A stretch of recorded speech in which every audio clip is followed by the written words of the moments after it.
家政老师第一天上班就和学生互扇巴掌，只因女孩老是用手抓别人的食物，家人们全都纵容她的做法。可是新来的老师却不打算惯着女孩，抓住手制止了她的无理行为。谁料女孩的父亲却让她宽容一些，说孩子不仅看不见，还又聋又哑，不必对她太过严苛。There's nothing wrong with my plate, Captain, only that Helen's hands don't belong in it. One plate is hardly worth spoiling our breakfast over. 见老师依旧坚持自己的做法，父亲没耐心地发出警告。没办法，老师只能遵从雇主的意愿。可女孩非但没有收敛，甚至直接躺下撒泼打滚。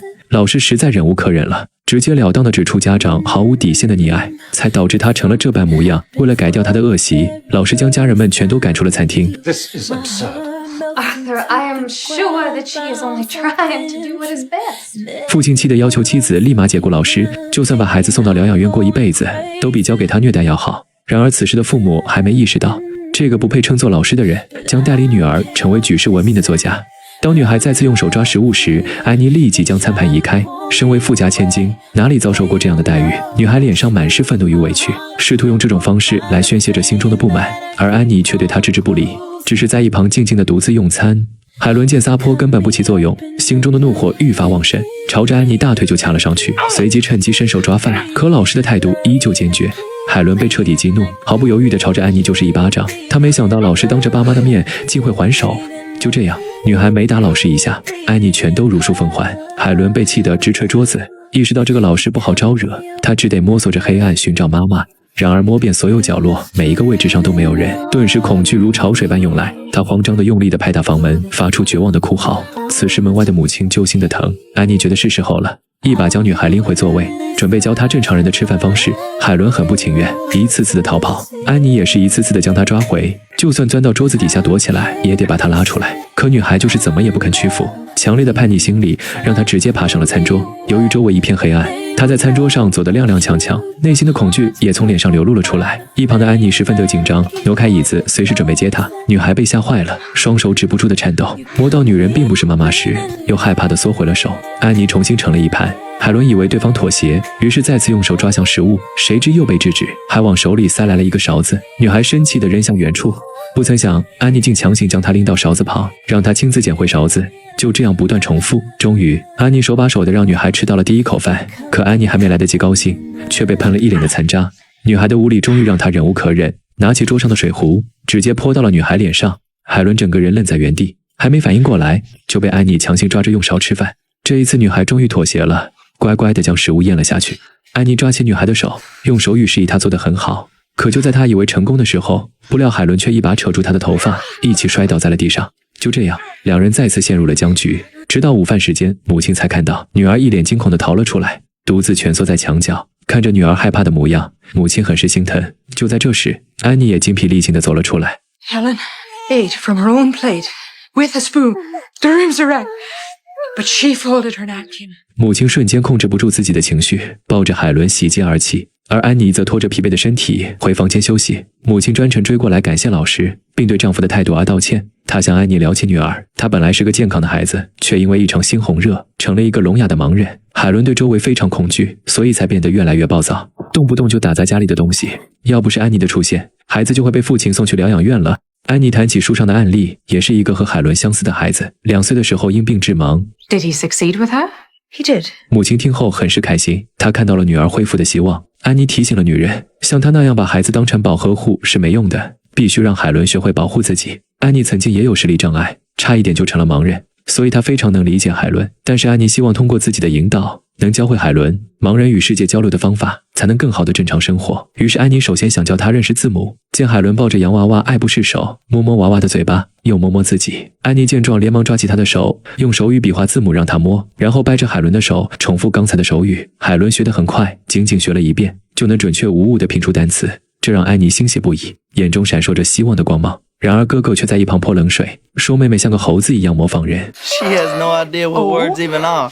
How can she spell them? If her fingers learn the letters now, then maybe someday her brain will learn that they have a meaning.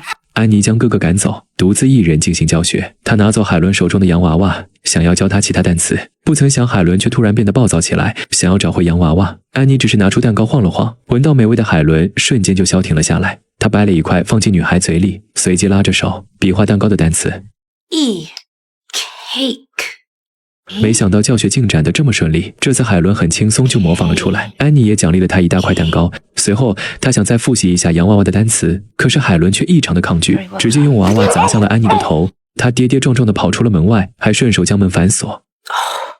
I wondered if she was bright. She's the brightest one in this house. 安妮猜测的没错，一个残缺的小女孩将全家人都刷得团团转。母亲翻遍全身也没有找到钥匙，无奈之下，父亲只好搭了个梯子，将对方从窗户接了下来。安妮找到独自一人的海伦，观察他平时的举动，只见他警惕地试探了一下四周，确定没人之后，竟从嘴巴里掏出了藏匿的钥匙，偷偷扔进了水井里。Oh, you little devil.If you think you can get rid of me that easily, you're wrong. 安妮这下终于确认了，海伦的心智没有任何问题，甚至还有些小心机。晚上，她给院长写信，探讨对海伦的教学方案，可没想到女孩却不小心打翻了墨水，还好奇地一直触摸。见她这么感兴趣，安妮顺势教起了墨水的单词，并手把手教她写字。不过一个没注意，海伦就用钢笔扎到了手心，瞬间疼得坐在地上吮吸手指。她生气地摔起洋娃娃，还摔碎了桌上的花瓶。安妮见状，赶紧教育她这是不对的。Bad girl. No, never you mind, Miss Annie. It's not the first. The captain thinks that your spelling everything that Helen does is like spelling to a fence post. 安妮听后连忙向对方解释，以海伦的心智，学习拼写没有任何问题，还抓着她的手向太太展示，夸赞海伦是个聪明的孩子，一定能学会手语的。就在两个大人注意力都在对方身上的时候，海伦却报复性地用笔尖刺向了安妮。她被妈妈一把拉开，不停暴躁地咆哮，直到被妈妈喂了一颗糖，才安静下来。Why did she get a reward for stabbing me? 安妮这才明白海伦暴躁的原因，因为每次这样都能得到奖励。第二天，安妮在教她认识楼梯的时候，海伦开始表现得异常抗拒。这一幕被一旁的父亲目睹，再次对安妮的教学方法产生了怀疑。晚上，他劝告安妮得改善自己对孩子的态度。You must convince me that there's a slightest hope of teaching a child who flees from you like the plague. You could show some sympathy. 可安妮发现的问题也是这一点。他直言不讳地指出，海伦的状况非常糟糕，甚至比小猫小狗都难以管教，而这一切源自父母的同情与溺爱。如果继续待在这里，海伦就彻底的废了。Obviously, Miss Sullivan thinks it's hopeless. Spoke of putting Helen in an asylum. Please don't give up. It is hopeless here. And the sooner we realize that, the sooner we can get to a solution. Please let me show you. 出于对女儿好的着想，母亲便决定配合安妮的想法，跟着她来到了庄园里废弃的花房。安妮提出要把海伦带到这里，自己单独施教，而且父母俩不准靠近这个木屋。想她的话，只能在白天远远地看，这样他们既可以每天见到女儿，而海伦又不会因为爸妈的庇护肆无忌惮。An asylum is no place for Helen, Captain. I grew up in an asylum. It made me strong. Helen is strong enough already. Please give me this chance. Give her this chance to save herself. 在太太的劝说下，上尉终于是松了口，决定给安妮和海伦一个机会。不过只有2周的时间，如果那个时候安妮还是无法让孩子认可自己，那就卷铺盖走人。第二天，父母特意驾着马车绕行了2个小时，才将她带到木屋前，目的就是营造出他们搬到了很远地方的假象。海伦摸索着走进房间，周围的一切都无比的陌生，直到在箱子里摸到了熟悉的玩偶，才露出了放松的表情。她挥手想要召唤妈妈。Oh, she wants me. She can have you back in 2 weeks. Miss Annie, please take good care of her. I will. 看着女儿越来越焦急，母亲也是依依不舍地转身离开。安妮终于得到了适合教学的空间，准备安抚急躁的海伦，可对方摸到这个最讨厌的老师的手时，就再次恐慌起来，抓着周围的东西打砸。恐惧的她躲进了床底，一直到半夜都不肯出来。安妮怕她饿坏了肚子，只能叫醒了熟睡中的仆人。海伦触碰到熟悉的小黑，才终于安心地爬了出来。安妮快速地教了小黑比划蛋糕，准备让他作为中介传递。可是海伦却好奇地过来摸索，发现了他们在比划，害怕自己的蛋糕被抢走。海伦好胜地主动比划起来。 She spells cake, she gets cake. She doesn't know what the word means yet, but she will. 尝到甜头的女孩非要挤进2人的教学中，强烈的嫉妒心让她一把推开小黑，主动让安妮接触自己。就这样，她又学会了牛奶的单词。安妮心中瞬间充满喜悦，连忙给海伦递上牛奶。吃饱喝足以后，海伦也摸索着爬到床上倒头就睡。经过了这晚，海伦不再抗拒安妮，白天会拉着她的手在田间感受自然，也认识了花朵。可是她只知道嬉戏，始终学不会河水这个单词。经过了安妮的耐心教诲，海伦逐渐变得乖巧听话。能够安安静静的织毛衣，连吃饭也会等着老师拿勺子。 Oh, such a lady. She'd rather starve than eat without a spoon. You have taught her so much in a week and a half. 可安妮觉得这远远不够。海伦现在只是在顺从，她虽然学会了很多单词，但并不懂他们的意思。安妮想争取更多的时间，教会她交流的方式。可是母亲自从离开海伦后，每一刻都牵挂着女儿，她无法忍受这种看得见女儿摸不着她的生活。母亲觉得，只要海伦能不去疗养院，留在自己身边，简单快乐的过一辈子，也就知足了。于是她果断拒绝了提议。安妮很是失落，不过还是教会海伦用苹果喂马，也触摸到了刚刚破壳而出的小鸟。 Bird is coming out of its shell, Helen. You come out too. 随着安妮不懈的努力，她想要的效果也初见成效。海伦就连夜里睡觉时都不停地比划着单词。然而日子已经到了与尚未约定这天，她特意牵来一条狗，是送给海伦的毕业礼物，并感谢她教出了一个彬彬有礼的女儿。安妮提出再延期1周，现在回去恐怕会半途而废。她马上就学会交流了。 Miss Sullivan, that dog doesn't know what words are any more than she does. The dog's happy enough, though. God may not have meant for Helen to speak, Miss Sullivan. I mean her too, Captain. 最终上尉表示，太太快思女成疾了，晚饭前一定会把女儿接走。可是现在的海伦连狗狗和水的单词都分不清，在有限的时间里，安妮只能一遍遍帮海伦修正。 This is water. How do I make her understand? How do I tell you? 安妮情绪崩溃了，只要海伦能懂一个单词，她就能带她认识一切事物。可惜现在已经没有时间了。父母第一时间就接走了海伦，家人们都对海伦的变化感到震惊。 Miss Sullivan must be a wonder. 上尉将报酬交给了安妮，对她的付出给予了肯定，同意她留下来继续教育海伦。但安妮提了个条件 Don't undo what I've done. To give Helen her way in everything is a lie to her. You've got to stand between her and that lie.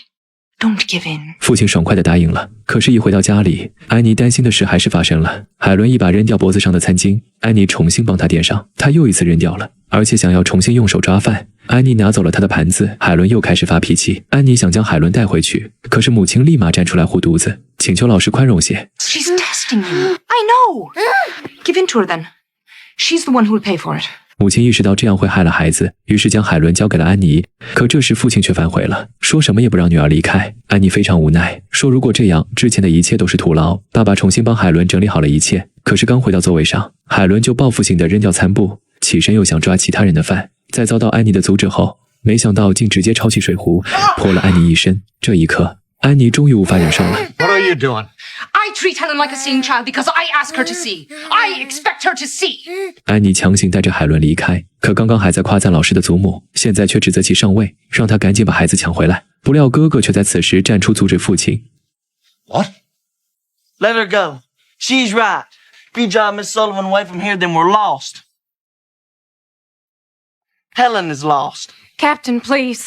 儿子和妻子的劝阻，让冲动的父亲渐渐恢复了理智。他意识到了自己的错，感谢儿子帮了自己，也同样帮了海伦。而此时的安妮已经拽着海伦来到井边，她想让女孩亲自打水。没有父母的庇护，海伦也不再敢发狂，一直做着呼叫妈妈的动作。可安妮直接告诉了她 Mother's not here. Come. 安妮让她一边压泵，另一只手感受水的流动，在不断的比划水的单词，涓涓细流从指缝中穿过。海伦感到了一股神奇能量，开始主动的伸手感受，水流再次流进手心。海伦终于明白那些动作是水的意思，手中的水壶滑落。安妮也发现海伦的变化，她又用嘴唇感受水，表现出前所未有的激动。安妮拉着海伦的手点点头，再次给她重复水的单词。 Water. It has a name. 海伦终于将单词与水联系了起来，不停地张嘴想要发音。 Yes. Water. 海伦好奇地用手摸向水泵，安妮又立马向她解释，随后又带她认识了地面，再是花朵。海伦开心地奔跑起来，她终于知道了周围的一切都叫什么名字。他们拉响铜铃，把家人们全都叫了出来。海伦拉着母亲的手，安妮就告诉她这是妈妈。海伦用手势第一次叫了爸爸妈妈，夫妻俩激动得无以言表。海伦发现老师不在身边，便跌跌撞撞地摸着走向安妮。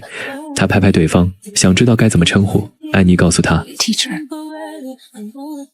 Yes. Teacher. 海伦重新回到母亲身边，拍拍妈妈身上的钥匙，在手上拼出老师的单词。随后她把钥匙交给安妮，又抚摸着脸，亲吻了对方的脸颊。I love Helen so much. 海伦认可了这个老师，而安妮也成为了他一生的老师。海伦·凯勒长大后被剑桥女子学校录取，为就读哈佛大学女子学院做准备。1933年发表的散文《假如给我3天光明》轰动全球。他以非凡的勇气、坚韧不拔的毅力，改写了自己的命运。海伦·凯勒的成功是一个举世闻名的奇迹，而安妮·沙利文就是这个奇迹的缔造者。她不是传统意义上温和慈祥的教师，而是带着锋芒与韧性的拓荒者。但她的教育里不变的是共情的温度。当海伦胡乱摔东西时，他看到的不是破坏，而是对陌生环境的恐惧。他一遍遍耐心的教导，让安妮懂得了与人相处的方式，也照亮了海伦黑暗的世界。这部电影告诉我们，每个孩子都是待被唤醒的海伦，而每个愿意付出耐心与爱的教师都是安妮·沙利文。他们以爱为具，帮学生破案为名，最终让他们能带着这份光去照亮更多人的路。这就是教师最动人的奇迹之力，也是教师节最该被歌颂的平凡伟大。